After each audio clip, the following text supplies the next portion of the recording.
Hello students and my dear friends, I'm again here with you to share two of the models with you. These are the last models because we have already discussed all of them. And these are ought to and used to.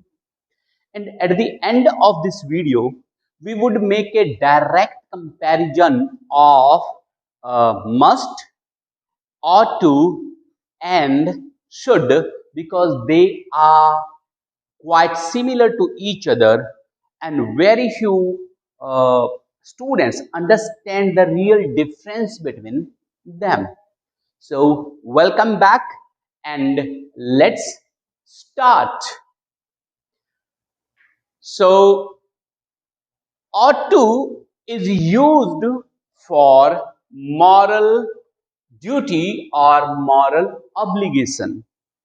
ought to का इस्तेमाल moral duty या moral obligation के लिए किया जाता है, जो हमारा नैतिक फर्ज बनता है, जो हमें करना चाहिए एज ए ह्यूमन बीइंग, एक इंसान होने के नाते जो हमें करना चाहिए, उसके लिए शुड का, इसके लिए ought to का इस्तेमाल किया जाता है। ये सेंटेंस कैसे बनते हैं? सबसे पहले सब्जेक्ट लगा दीजिए, देन ought to, फिर ought to लगा दीजिए, वर्ब की फर्स्ट फॉर्म लगा दीजिए और उसके बाद object. We ought to respect our elders, हमें अपने से बड़ों की इज्जत करनी चाहिए, सत्कार करना चाहिए। We ought not to tell a lie, हमें झूठ नहीं बोलना चाहिए। So these are moral duty और moral obligation, जो इंसान होने के नाते हमारा फर्ज बनता है। ऐसे बहुत सारे सेंटेंस बनाए जा सकते हैं। We ought to respect our teachers. We ought to touch the feet of our parents. So many sentences, and yes, if you want to turn it into negative, then ought के बाद not लगा के उसके बाद to लगा दीजिए, so ये negative बन जाएगा। नेगेटिव बनाने के लिए ought के बाद not लगा दीजिए, ought के बाद और to से पहले, इन दोनों के बीच में, like this, we ought not to tell a lie, हमें झूठ नहीं बोलना चाहिए। Okay, second one, we also use ought to for advice. अगर किसी को सलाह देनी है तो उसके लिए भी ought to का इस्तेमाल किया जाता है, और सेंटेंस का स्ट्रक्चर सेम है। सब्जेक्ट लगेगा, ought to, फिर फर्स्ट फॉर्म और फिर उसके बाद object. You ought to work hard, आपको मेहनत करनी चाहिए, क्योंकि हम सलाह हमेशा दूसरों को ही देते हैं, तो यहाँ पे you, कोई जरूरी नहीं है कि दूसरों को देते हैं, किसी थर्ड को भी दे सकते हैं। He ought to work hard. You ought not to tell a lie. You ought not to tell a lie. आपको झूठ नहीं बोलना चाहिए। ये भी एक सलाह है, यहाँ पे हमने not लगा दिया है ought के बाद। So similarly, so many sentences could be formed जिनमें हम सलाह देते हैं दूसरों को। Okay, past. I think it is really very important. Past. We have already discussed कि जिन मॉडल्स का पास्ट नहीं होता, उनका पास्ट बनाने के लिए उनके पीछे हैव लगा के वर्ब की थर्ड फॉर्म लगा दीजिए, उनका पास्ट बन जाएगा। क्योंकि ought to का पास्ट नहीं है, तो उसका पास्ट लगाने के लिए, बनाने के लिए उसके पीछे हैव लगा के थर्ड फॉर्म लगा दीजिए। सब्जेक्ट ought to, फिर have और फिर third form of the verb and then object. और you ought to have spoken the truth, आपको सच बोलना चाहिए था, आपको सच बोलना चाहिए था। अगर आपने इसको नेगेटिव में बदलना है, so you just need to add not after ought and before to, to से पहले और ought के बाद not लगा दीजिए। You ought not to have cheated him. आपको उसको धोखा नहीं देना चाहिए था। So many sentences could be formed like this. Okay, let's move on to the next. Negative compulsion. Negative compulsion. Sometimes we ask other not to do it because of some danger. You ought not to jump from a moving train. आपको एक moving train से, एक चलती हुई train से jump नहीं करना चाहिए। Risk is there. You ought not to take hard drinks. आपको हार्ड ड्रिंक्स नहीं लेनी चाहिए, जैसे जो शराब वगैरह है, हार्ड ड्रिंक्स वो नहीं लेनी चाहिए। सो नेगेटिव का मतलब है ना, और कंपल्सन का मतलब जरूरी, क्योंकि इससे नुकसान हो सकता है।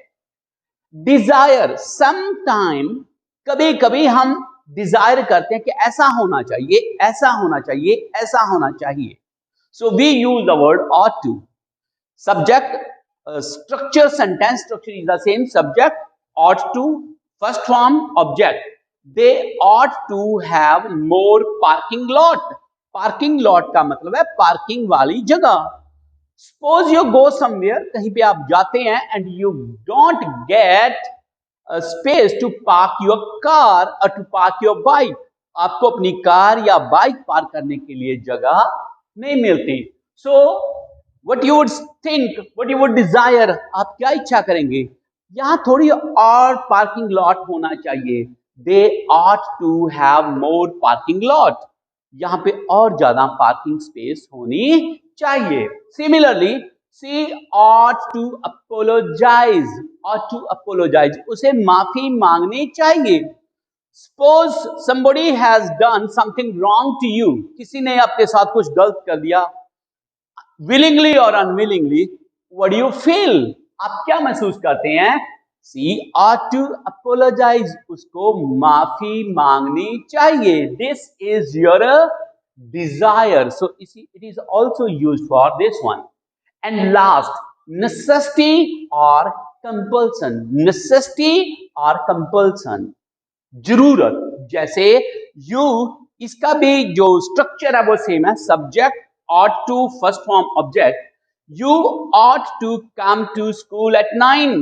आपको स्कूल 9 बजे पहुंचना चाहिए। ये नेसेसिटी है, ये जरूरत है, कंपल्सन है। She ought to attend all the classes. उसको सारी क्लासेस अटेंड करनी चाहिए। So these were the 6 rules about ought to, and let's move on to used to. Now used to. I think used to is the easiest model. सबसे आसान model है। क्यों? क्योंकि इसका एक ही यूज है। जैसे वुड के 11 यूज थे, शुड के 7 थे, पर यूज टू का एक ही है, सिर्फ एक। What is that? Past habit, भूतकाल की आदत, जो आदत आप में पहले थी। तो इसके सेंटेंसेस कैसे बनते हैं? सबसे पहले सब्जेक्ट लगा दीजिए, कुछ भी हो सकता है, आई, वी, यू, ही, सी। फिर यूज टू लगा दीजिए, फिर वर्ब की फर्स्ट फॉर्म लगा दीजिए, और लास्ट में ऑब्जेक्ट लगा दीजिए। She used to go to temple daily, वो हर रोज टेम्पल जाया करती थी, मंदिर जाया करती थी। We used to live in a hostel, हम हॉस्टल में रहा करते थे। He used not to be punctual, वो पंक्चुअल नहीं रहा करता था, मतलब टाइम पे नहीं आया करता था। So this is the only use of used to, and it is used as model. Use जो है वो वर्ब भी है, नाउन भी है, बट हमने यहाँ पे इसका सिर्फ मॉडल के रूप में इस्तेमाल किया है, और इसका एक ही यूज है, इसलिए मैंने इसको कहा है द इजीएस्ट मॉडल, सबसे आसान model. Now let's draw a comparison between must, ought to, and should. Okay, so comparison between these three, must, ought to, and should. क्योंकि ये तीनों ऑलमोस्ट सेम सेंस कन्वे करती हैं, जिनकी सेंस चाहिए निकलती है, करना चाहिए, तो इसलिए कई बार स्टूडेंट्स कंफ्यूज हो जाते हैं कि इनमें कैसे फर्क करें. So I would say that there is a difference only of the emphasis. Emphasis का फर्क है इनमें. एम्फेसिस का क्या मतलब है? जैसे आप किस चीज को कितना एम्फेसाइज करना चाहते हो, कितना जोर दे के कहना चाहते हो, ये उसके ऊपर डिपेंड करेगा. मैं आपको एक सिचुएशन बता रहा हूं जिससे आपको समझने में आसानी हो जाएगी. Suppose you have, it is your birthday, आपका बर्थडे है, आपका जन्मदिन है. You have to invite people. आपने लोगों को इनवाइट करना है. And one of them is your best friend, is your best friend. So आप उसको क्या कहोगे? You must come to my birthday party. You must come to my birthday party. क्योंकि वो आपका बहुत क्लोज फ्रेंड है, बेस्ट फ्रेंड है, तो आप किस चीज का इस्तेमाल करोगे? You must. इसका मतलब ये है कि आप उसको बहुत ज्यादा जोर डाल के कह रहे हो कि आपने जरूर आना है. Okay, there is another friend who is not as close as this one. एक और दोस्त है आपका, पर वो इतना क्लोज नहीं है जितना क्लोज वो था जो आपका बेस्ट फ्रेंड है, but a bit less than that. What you would say? You ought to come to my birthday party. You ought to come to my birthday party. आपको मेरी बर्थडे पार्टी में आना चाहिए. So this is second. The emphasis is a bit less as compared to must. Must की बजाय इसमें emphasis कम है. और अब should की बारी आती है. Should is generally used for formality. कोई दोस्त है, थोड़ी बहुत बातचीत है जिनको आप जस्ट वैसे बोलना चाहते हो कि आप आ जाना. So what you would say? You should come to my birthday party. You should come to my birthday party. In this case, the emphasis is the least. इसमें जो प्रेशराइज किया, एम्फेसिस किया गया, वो सबसे कम है. उसमें सबसे ज्यादा है, इसमें उससे कम है, और शुड में सबसे कम है. So this is the only difference between these. But when students do it in exam, जब वो एग्जाम में करते हैं, जैसे बच्चे अगर fill in the blanks है, तो आपको अगर ब्लैंक के बाद टू लगा है, तो ये बात साफ है कि वहां पे ना शुड आएगा और ना वहां पे मस्ट आएगा. वहां पे सिर्फ ought ही आएगा. क्यों?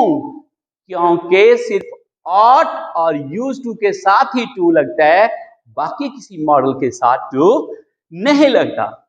I hope that this information will be very useful for you and will help you to understand models and English in a better way. So thank you for watching this video, and if you have not subscribed this channel, do it right now and also share it with your friends. They may take the advantage of it. Bye. See you later in the next video.